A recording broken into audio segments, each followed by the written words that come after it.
I will never be able to forget what I saw in that room, but I can say with great assurance that I wasn't imagining it. I saw a thin, triangle-faced man lying on the ceiling over Damien's bed.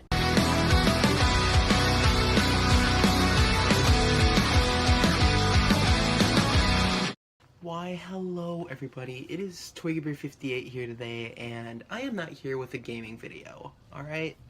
I have been wanting to get back into something that I started doing a long time ago when I started up this channel. I've only released like maybe a handful of things like game trailer reactions, and then on my other channel with my wife I did a couple reactions, but I have an easier time editing animation reactions than I do with gaming. That doesn't mean I'm going to stop gaming, but that means I'm going to be mixing gaming content with reaction content.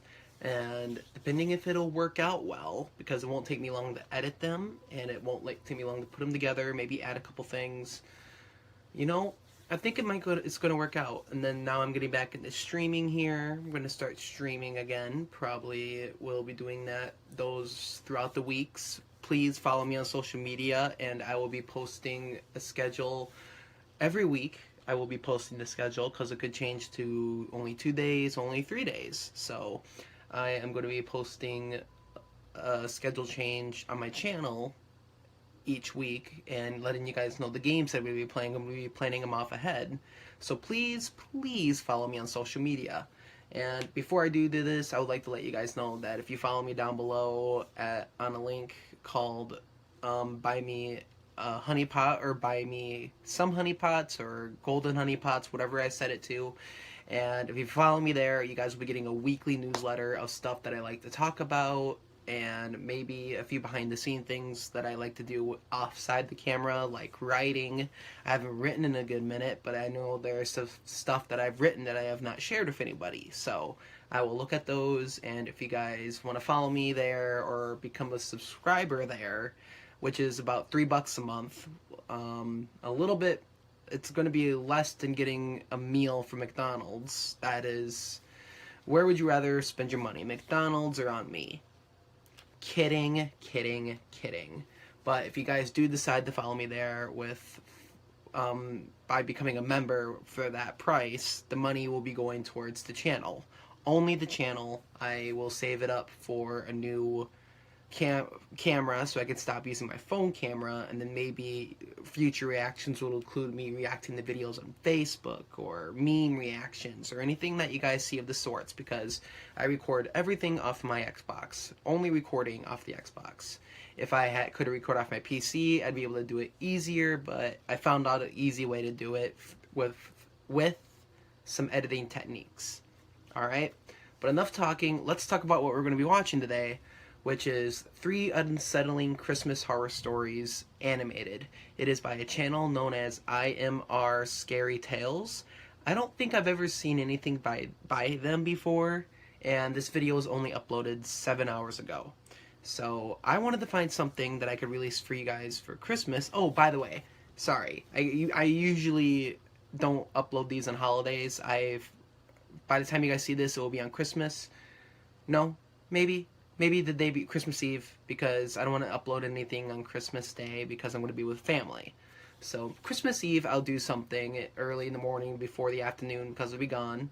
And oh man, my ADHD is flying off the wall. I just wanted to say Merry Christmas, and I hope you guys are having a wonderful time with your family, friends, virtually or in person if you're able to, and if you're being safe, or I hope you're being safe, I should say, because with everything going on right now, we don't need any more of that spreading, right?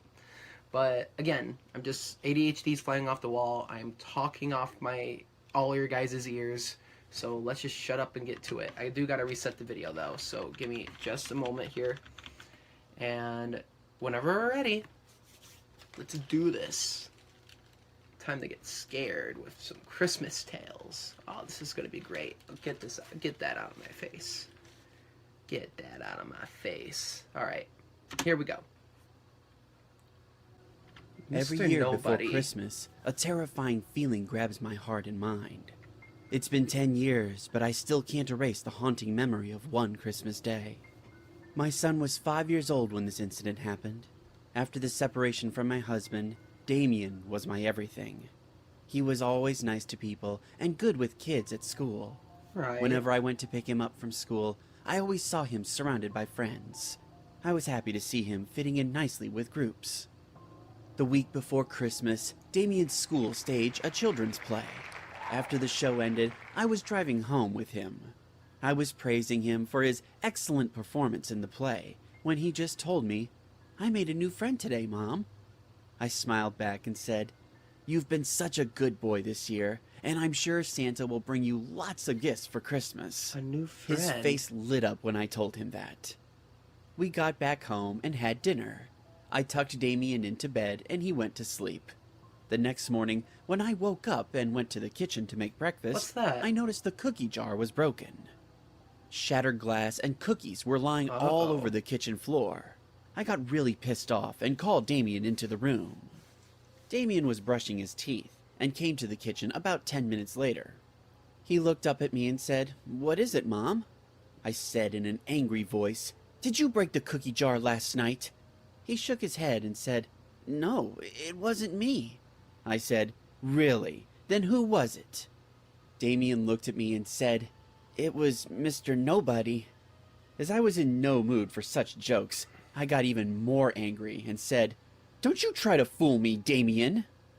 Damien started to sob and said, "I am telling the truth, Mom.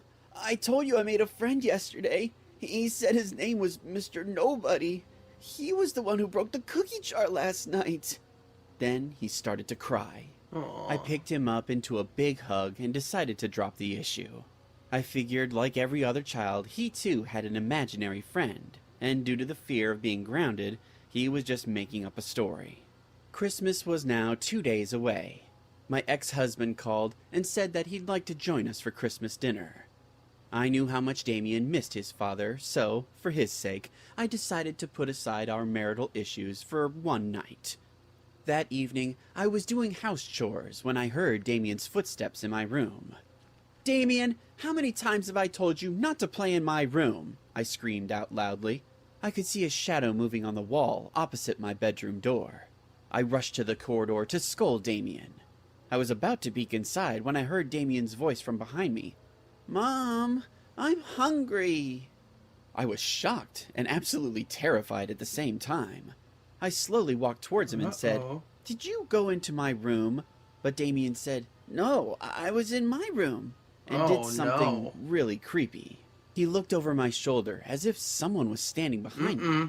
I immediately turned around, but didn't see anyone there. Later on, I checked my room and the entire house, but all the doors and windows were already locked. Also, there was no sign of any forced entry. I got really worried this time and noticed weird things happening around the house. I started decorating the house as Christmas was knocking on the door. But sometimes I noticed things being misplaced from their positions. Like if I kept a lamp beside the porch in the living room and left for a few minutes, I always ended up finding it in the corner of the wall. Damien was too small to lift such a heavy lamp, and there was no one else in the house. One night, I went to the kitchen to get a glass of water and thought to check on Damien on my way back. As I got close to his door, I heard his voice talking. He was speaking to someone. He talked in a very low voice, but I could still hear him. Damien was saying, "You can't walk around the house at night like this. If Mom sees you, she won't let you stay with us." I immediately entered his room, thinking someone broke into our house, but there was no one inside. Damien was sitting on his bed nervously. I asked him, "Who were you talking to?" He looked towards his closet and then looked back at me. I said in a tensed voice, "Damien, you are scaring me now. Is there anyone in your room?" He still didn't say anything and just kept staring at me. I went to the closet and opened the door with my trembling hand. There was no one inside. I heaved a sigh of relief and scolded Damien for staying awake so late. I tucked him into bed and went to bed myself. I couldn't sleep that night. Damien's weird behavior had me worried. The next day was the day before Christmas, so I decided to take Damien to the mall to let him buy things for decorating the Christmas tree. We had a fun time, and I bought him some ice cream. On our way back, I asked Damien, "How's your friend, Damien?" He said, "Which friend, Mom?" I said in a hesitated manner. Which Your new friend? friend, Mr. Nobody. Damien's face turned sad, and he said, I don't think we're friends anymore, Mom. I asked, why is that? He replied, he doesn't listen to me. Also, I feel scared of him. I was really quite shocked to hear him talk about his imaginary friend as if it were real. After getting back home, I told Damien, what does Mr. Nobody look like, Damien? He went to his room and brought me a drawing he had made. When I looked at the first page, I saw a very creepy figure. Damien drew himself on the bed, and there was a thin, triangle-faced man standing beside him. The man had a huge smile on his face, like someone had cut his mouth from one ear to the other. His eyes were huge, and his eyeballs were blood red. The picture disturbed me to the core. I turned to Damien and said, how did you meet this guy? He said Mr. Nobody came to watch him play and asked to come to our house with him. I felt goosebumps on my skin. I said in a low voice, do you mean he lives in our house now? Damien once again looked behind me, and I was about to turn around when the doorbell rang. The doorbell scared the shit out of me, but I somehow managed not to let my fear show. As I opened the door, I saw Paul standing in the doorway. Paul is my ex-husband. We exchanged smiles and I let him in the house. Damien was so excited to see him just before Christmas, and they both started to decorate the Christmas tree. I couldn't shake the terrible feeling about Damien's imaginary friend, Mr. Nobody. I don't like you. After dinner, as Damien was put to sleep, I told Paul about all of this. He laughed and told me that I shouldn't be taking a kid's imagination so seriously. And that's the main thing I hated about Paul. He never took me serious, unless we got into trouble. The same thing happened in this case as well. On Christmas morning, we were all feeling excited. I went to Damien's room and woke him and Paul up, as Paul was sleeping in his room. We all came to the living room and witnessed a shocking scene. The Christmas tree was in complete ruins. It seemed like someone scratched it with something sharp and pointy. The toys and ornaments we hung on the tree were all scattered all over the floor. Paul and I both knew it wasn't Damien. What? But Damien started to cry and said, Trust me, Mom, it's Mr. Nobody. He broke the Christmas tree. I didn't know what was going on. Neither did Paul. We calmed down our son and started to rearrange the decorations once again. Around 6 o'clock that evening, we had everything back the way it was before.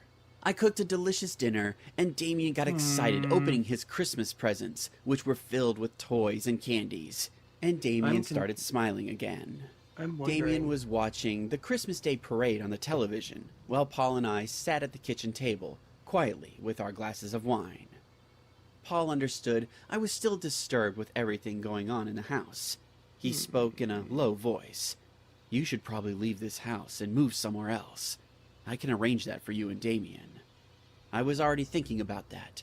I nodded to Paul's suggestion and agreed to take his help on this matter. We were all set on leaving the house the next morning and staying with my parents for a while until we could get a new house. I tucked Damien into his bed and went to sleep. Paul wanted to have a few more drinks and watch some television, so I left him on his own. Around 2 a.m. in the morning, I heard a soft crying voice coming from Damien's room. Damien's room is on the opposite side of the living room. I rushed to his room and noticed Paul passed out on the couch. I thought my son might have had a bad dream, so I didn't wake Paul. As I stepped near his room and opened the door, I froze in fear. I will never be able to forget what I saw in that room, but I can say with great assurance that I wasn't imagining it. I saw a thin, triangle-faced man lying on the ceiling over Damien's bed and looking directly at him with his blood-red, angry eyes. What the hell? Damien was sitting on his bed and sobbing in fear. He was so horrified that he could barely cry out loud. I screamed at the top of my lungs at that demonic figure, who looked at me and howled in his spine-chilling voice by opening his huge, dark mouth. His howl sounded like it didn't belong in this world. My scream woke up my husband, and he ran to Damien's room. By then, I had already grabbed my son and came out of the room. I said in a crying voice, "Get us out of here! I don't want to be in the house for another second!" We all got out of the house immediately and stayed the night at a nearby motel. The next morning we went back to my house and packed a few necessary things before leaving for my parents' house. I left Damien inside the car because I didn't want him to step inside this house ever again. As we got into the car, after getting everything from the house, Paul started the engine. Damien was sitting behind me. He looked back at the house and said, "Look, Mom, Mr. Nobody is waving goodbye to us. He's got a smile back on his face." I don't know who this Mr. Nobody was, but my mother said it might have been a demonic spirit who followed my son home. We took Damien to a psychiatrist. Due to my parents' pressure, I also took Damien to see a priest. He conducted a few rituals, saying it was to bless my son's aura and soul. Now, I don't know how much it helped, but Damien hasn't seen Mr. Nobody after that horrifying Christmas night. Alright, first off, why would you even go back to the house? You don't go back to the house. You just leave it and you abandon it like they did in the Amityville horror movie, where they just got on the boat and they just left with everything still there. Buy new stuff. Do what you can, but please, because you never know. You never know if the demon would have followed you back again. Even with that creepy smile at the end right there. I mean, come on. I wouldn't even trust it, but that's just me. That's just me. I don't know anything about that. Ooh, but when I saw that thing, that gave me chills, man. That gave me chills. We still got 2 more to go, though. We still got 2 more to go. And if you guys want to see this without my commentary, because I'm trying to be quiet with each story so I don't interrupt.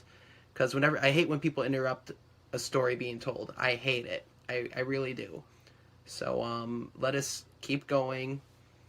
Oh, man. I don't know what to think about this just yet. Here we go. Number 2. Oh, Cherry and her little brother really were running excitedly around the house because it was Christmas morning. She was very excited as they were going to go visit their uncle this Christmas. Cherry's mother came to the living room and told her to pack her bags as early as possible. It was going to be a 5-hour drive amidst the mountains, so they had to leave early. Cherry's brother Bob was always throwing tantrums. She went over to him and said, "You must hurry up or Mom will be very angry with us. I'm so excited to meet Auntie and Uncle. Auntie Helena said she's going to make chocolate custard for Christmas tonight." Bob made a funny face and said, "I'll eat all the custard and you'll get nothing." Cherry started to scream and said, "Oh, shut up." Their mother, Sheesh. Kathy, said from the bedroom, "Oh, stop it, you two. We're already running late." John put the luggage in his car trunk and said, "Kathy, hurry up. We have to leave now, or it'll be dark before we reach your brother's house." Cherry feels like Christmas is her most favorite time of the year. So they all hopped in their car and started their journey. As they were driving among the mountains and pine trees, as far as their eyes went, they could see white snow covering nature all around them.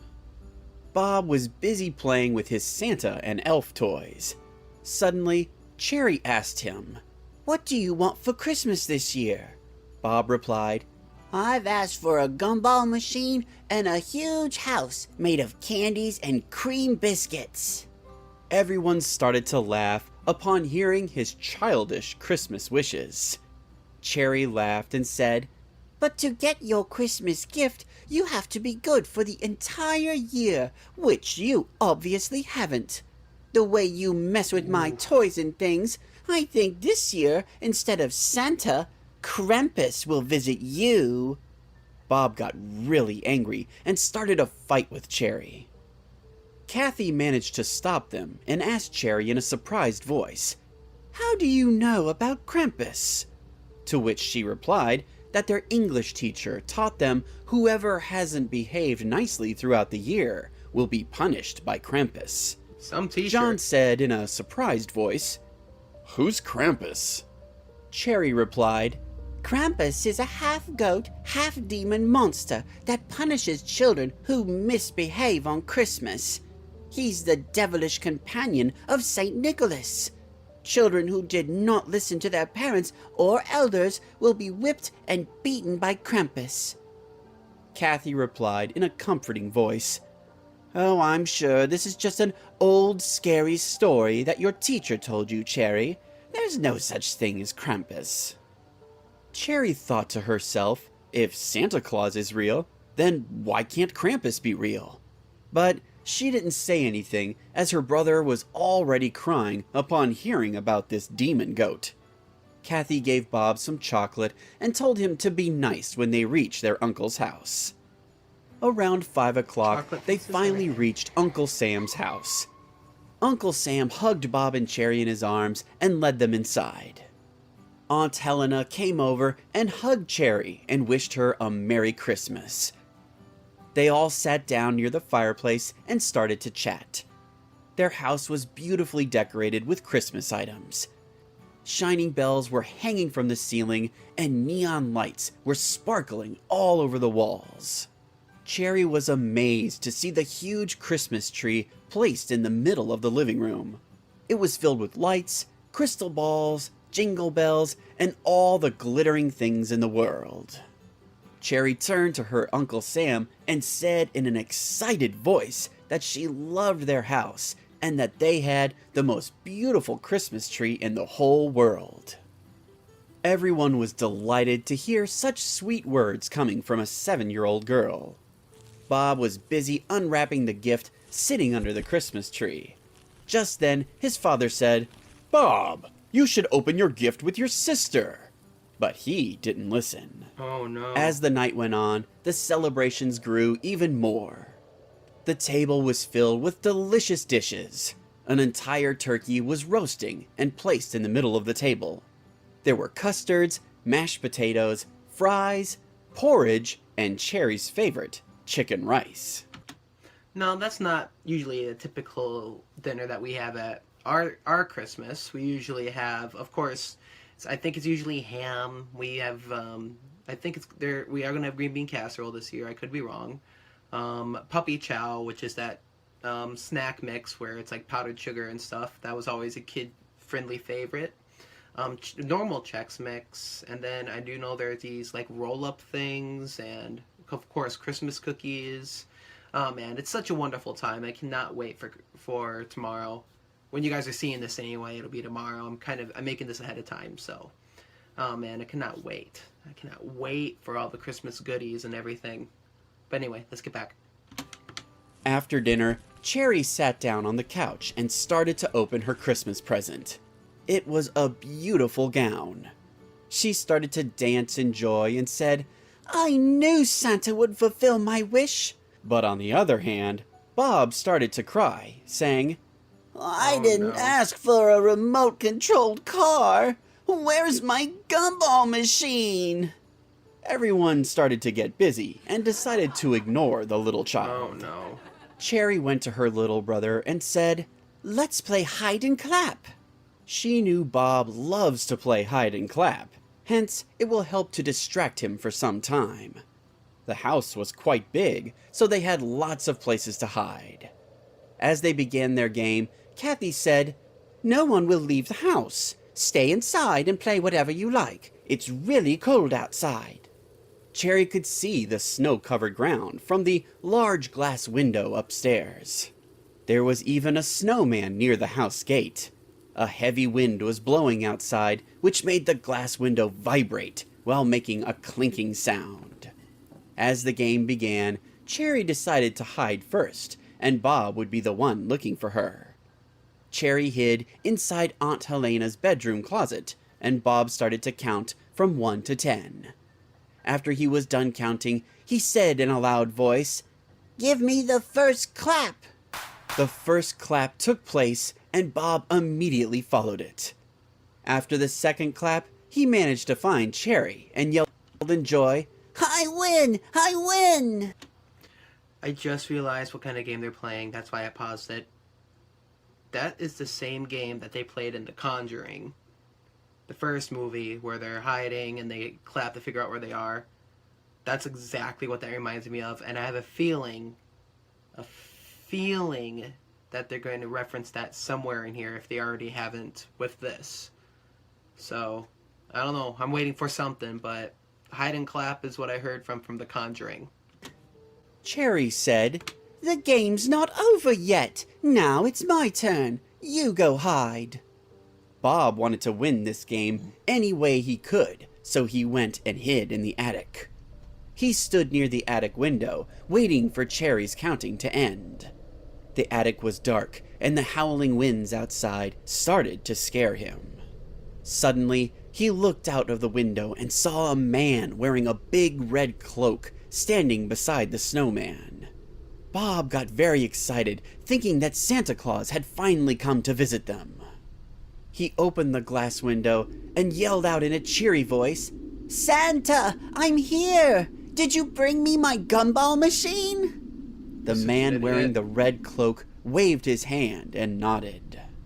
Bursting in joy, Bob silently got down from the attic and sneaked out of the house.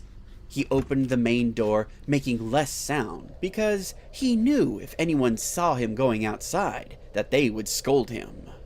Bob was adamant to meet Santa and ask for his gumball machine, but he didn't see him anywhere as he opened the main door.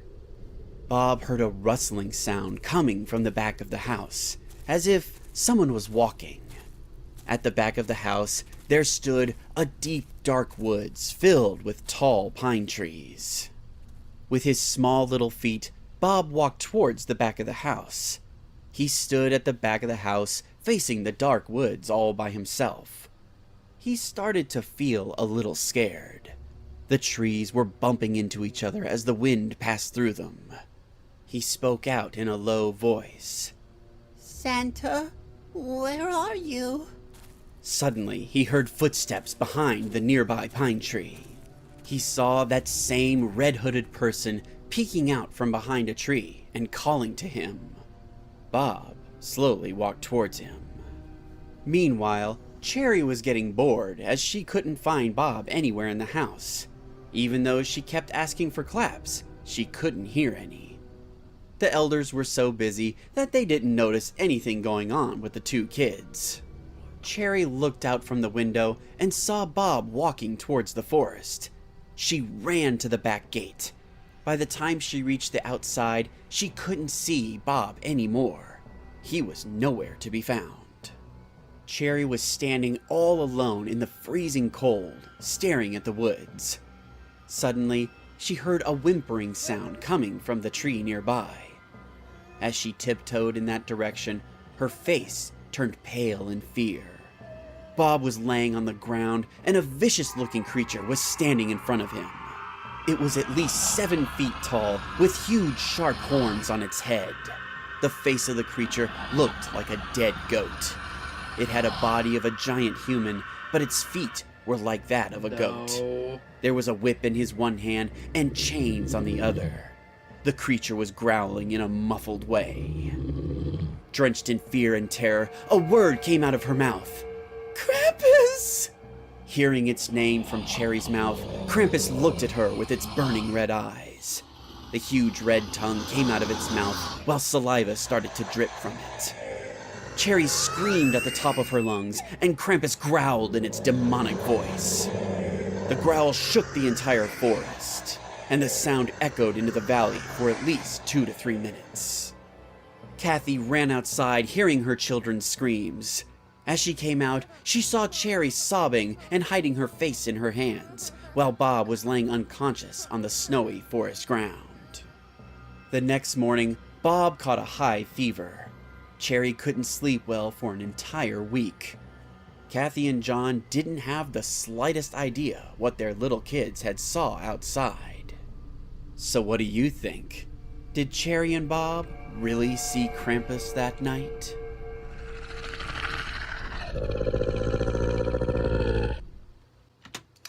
Okay, this is why you behave all year round. No negativity, no none of that. That way you don't get that son of a bitch coming down your chimney with a weapon of sharpness of sorts and torturing you, putting you into his Christmas sack and stealing you, taking your soul, whatever it is. When I see that Krampus title, I immediately think of that Christmas movie Krampus, that comedy horror style. And man, No, I do not want to mess with him. I do not want to mess with him. Mm-mm. It's creepy. Scary. And according to the title of this video, unsettling is another key word I should use. But we got one more story, people. One more. And then I'm going to have to go to call it a quits. But just one more story. Christmas visit. Hi, my name's Shelley, and this incident happened on a Christmas night long ago. I was still in high school back then, and I was having lunch with my friends, Kate, Matt, and Jim, at our school's cafeteria. It was just us four, and we often hung out together. Being close to Christmas, everyone was talking about plans for that day. My friend Matt said, "Well, hey, we can all have a sleepover at my house. My parents will be gone for the holiday. We can party and drink as much as we want." We've all seen scary movies. I think it's scary movies or it's in Scream. One of the two, there's a scary movie person. I think it was in Scream. And they were just like giving the rules of a horror movie. Being unsmart, going to a party when you don't know what's gonna happen. Of course, they're teenagers, they don't know. But it's typical horror movie sense. Just say no, stay home, play some games, watch a movie. I don't know. But just don't go willy-nilly off to a party to someone. High school like life this, I is probably guess. the best time ever for teenagers, so we all got excited upon hearing his plan. I told my mother that I would be spending Christmas night at Kate's place. Kate lived with her grandma, so it was easy for her to sneak out at night for a Christmas party. After school, we all went to the mall to shop for the party. The mall was filled with Christmas decorations. Jingle bells were hanging all over the mall. And there was even a guy dressed as Santa giving out candies and gifts to all the kids. Kate and I bought some Didn't look snacks right. and decorations and left for Matt's house. Matt's house was a pretty good distance from the mall. On our way, Jim called me and said, "Hey, have you guys gotten here yet?" I said, "No, but we're on our way. When are you gonna get over there?" Jim said in an excited voice, "Oh, I'll be there real soon. I'll see you at the party." As we drove down the road, we noticed people having fun with their friends and family. The roads were covered with pure white snow, and it was really cold, so I rolled my car window up. After about 10 to 15 minutes, we left the township area and got onto an old dusty road.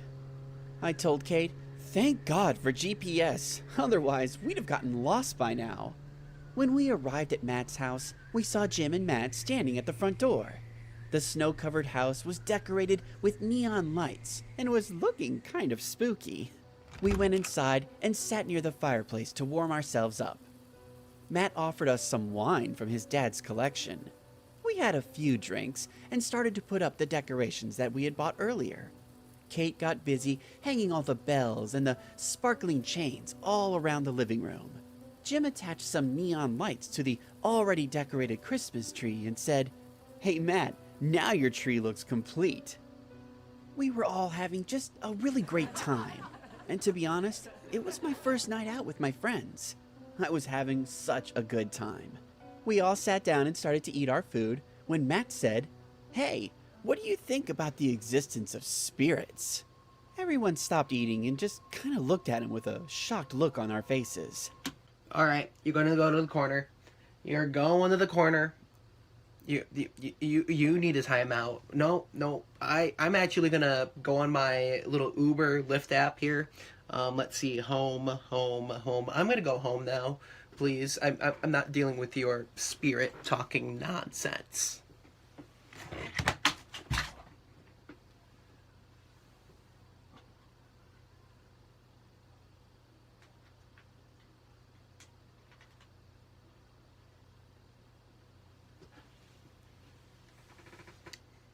Yeah, no, none of that. No. Here we go. Whoa, what happened? There we Jim go. replied in a mocking tone, "Oh, come on. There's no such thing as ghosts." I agreed by saying, "Yeah, I don't believe in things that I can't see with my eyes." And Kate chimed in last, saying, Well, I don't believe in ghosts right now, but if I saw one, I'd probably start believing in them. Of course, I imagine all the ghosts are busy partying tonight. And with that, she started to let out a big laugh, and Jim and I joined in with her. Matt got a little embarrassed by our reaction and kept quiet for a few seconds. I looked at him and said, "Hey, you got kind of serious there, but you gotta know there's no such thing as ghosts or spirits." He looked me right in my eyes and said, "What if I could prove to you that there are spirits?" The air in the room suddenly got very heavy, and we all started to look at each other. Nobody really knew what to say, and then Jim finally spoke up.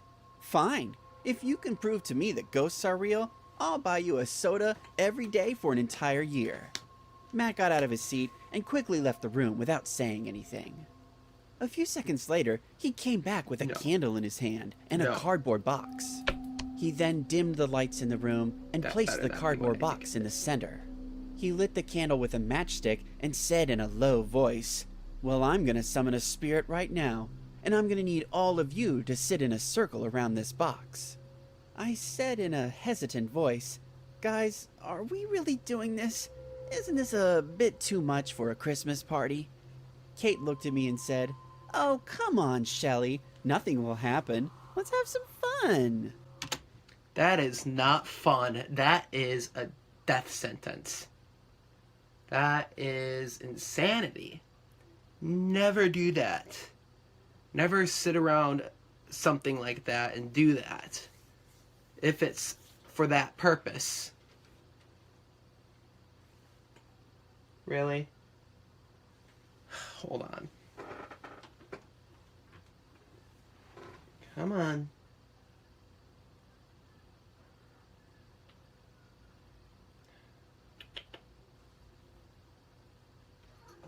Come here. Looks like we got someone that wants to be part of the video, I think. Ebony. Hi, princess.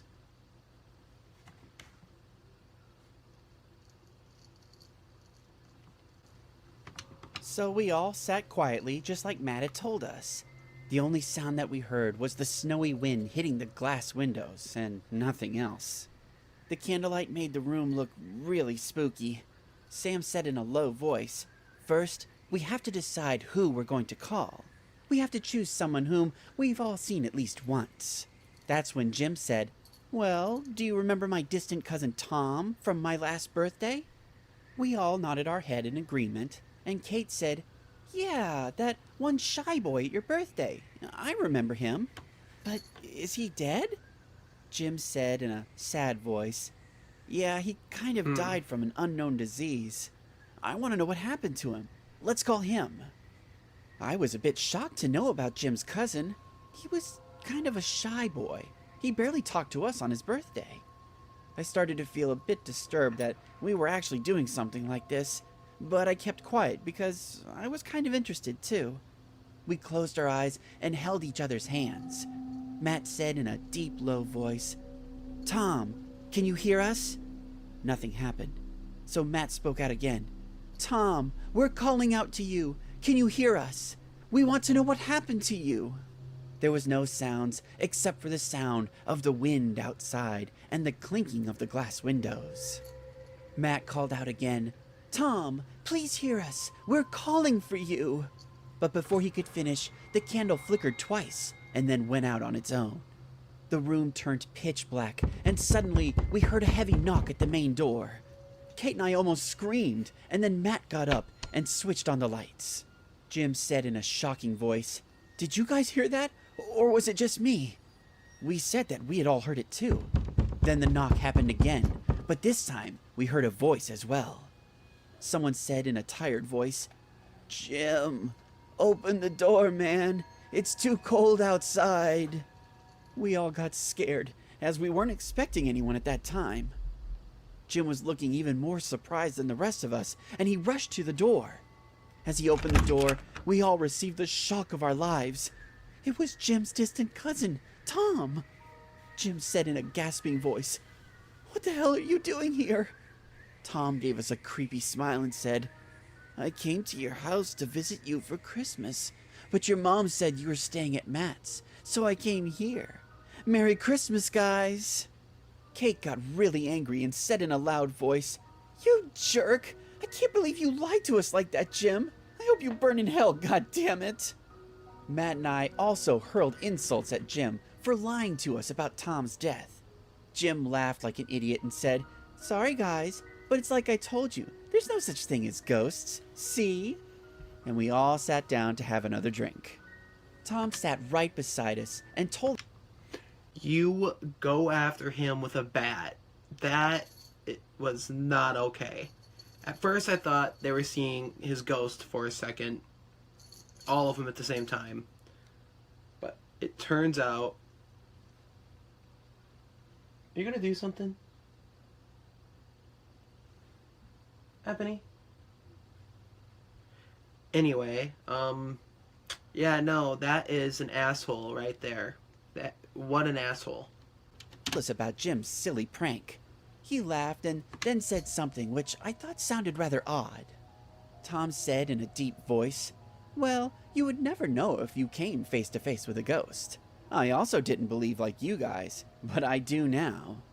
My other friends didn't really pay much attention to what he said, and they all started to laugh about the entire situation. I, on the other hand, was feeling very mysterious about Tom's arrival. I looked him over from head to toe. He was wearing a full-sleeve t-shirt and sweatpants. It was so freezing cold outside. How could he have managed to come here just wearing that? Also, I didn't hear the sound of a car driving in. Jim's house was at least 20 minutes away from here, so there's no way anyone could walk that distance wearing just a t-shirt and sweatpants. We all knew that Tom was a really shy guy, but the way he kept smiling with the others seemed really odd to me. His behavior was completely different, and it wasn't just his clothes, but his face looked different too. His eyes were really big, and there was these dark circles under them. He was kind of looking sick to me. Suddenly, our eyes met, and he smiled at me in a very creepy way and said, It seems you think a lot. I was so surprised to see him talk like that. I didn't know what to say, so I got up and went to the kitchen to wash my hands. Kate went along with me. Kate and I were talking about how weird it was to see Tom so suddenly tonight, and then Matt and Jim came into the kitchen to get more booze. What's up? You two look worried. Kate and I started to tell Jim and Matt about this weird coincidence when Jim's phone rang. It was his mom. His hands were stacked with beer bottles, so he asked Matt to put the phone on speaker. We heard Jim's mom crying over the phone. Jim got nervous and said, What's wrong, Mom? Why are you crying? Jim's mom said in a sobbing voice, Aunt Elena called. Your cousin Tom just passed away. She said Tom was in his room sleeping quietly when she heard him choking. She rushed to the room and saw him dead on the floor. His eyes were dripping out of his sockets as if he saw something horrible. Please, come home. We have to go to their house. Jim's mom couldn't say anything else and then hung up the phone. We were completely freaking out and horrified by this news. If Jim was dead, then who was sitting in Matt's living room right now? Our foreheads started to drip sweat as we all turned towards the living room. There was an empty space between the kitchen and the living room. What we saw next chilled us to our bones with terror. Tom was still standing in the living room, looking directly at the four of us. His eyes were coming out of his face. He smiled horribly and said in a demonic voice, You all called for me, and look, I came. Merry Christmas, guys. And he started to laugh horribly. Kate screamed and fainted on the floor. Jim cried, Oh my God. Matt and I just kept staring at Tom. We had no words. We couldn't believe our eyes. Tom started to walk towards the front door and turned to us one last time. He said in that same demonic voice, I hope you all believe now that ghosts are real. And in front of our very eyes, he disappeared into thin air. And we all sat on the floor, shattered with this horrified feeling that our one stupid prank took the life of a young person. Jim spent a lot of time in therapy after that horrible Christmas night. Kate and I never spoke about the incident again. We don't know where Matt is now because he moved out of town after that Christmas. But one thing is for sure, I sure as hell believe in ghosts now.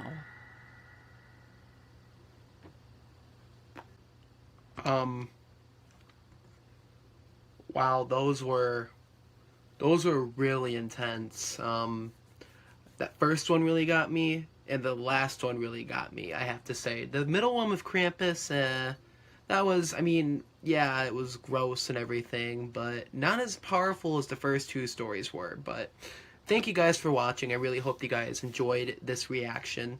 And if you want to see more, a little bit of a mix like I've been talking about, please let me know. And hope you guys enjoyed the flux of videos with this week. Now that I'm getting back into streaming, you'll be seeing streams re-uploaded to my channel throughout the week, along with some recorded, edited content as usual. It'll try to keep things going. And then with these reactions being how easy they are to edit and everything, because it's a story. I can't really edit parts of a story out. That'll be changing it, and I don't like doing that. So that way, when I can only have to cut to myself talking and pausing and stuff like that. And I really hope you guys are enjoying it. I really do, because I feel like bringing more reactions to the channel. If you guys want to see me react to something, please let me know in the comments down below. If you want to check out my most recent gaming video, please go check out, I don't know where I was going with that. Just, if you want to see my most recent video, please check out my uploads. I put stuff in my uploads on there, and the most recent one I've done so far is, by the time you guys are seeing this, will probably be Doom. Yeah, I got Doom going up on Wednesday, and then this going up on Thursday, and then Minecraft going up on Monday, which is rendering right now as I'm recording this. But I gotta get going, I gotta get some sleep. I hope you guys have a great day, birthday, weekend, holiday, Christmas, wherever you are. And I hope you guys are being safe, having some fun, creative ways to be socially distanced if you are not going to see your family for Christmas. Like, for example, I know a lot of people are doing video calls. I myself will be doing a video call with my mom for a little bit to celebrate Christmas with her. And I'll try to see how much of my family members I can get in, along with being with my wife's family for Christmas. But again, I gotta get to some sleep. Hope you guys have a great night. Toodles. Always standing my ground, you won't catch me retreating. Pushing through the dark like angels and demons. This is my last resort, so I won't crumble into pieces. I'ma keep on fighting till my health body depleted. Always standing my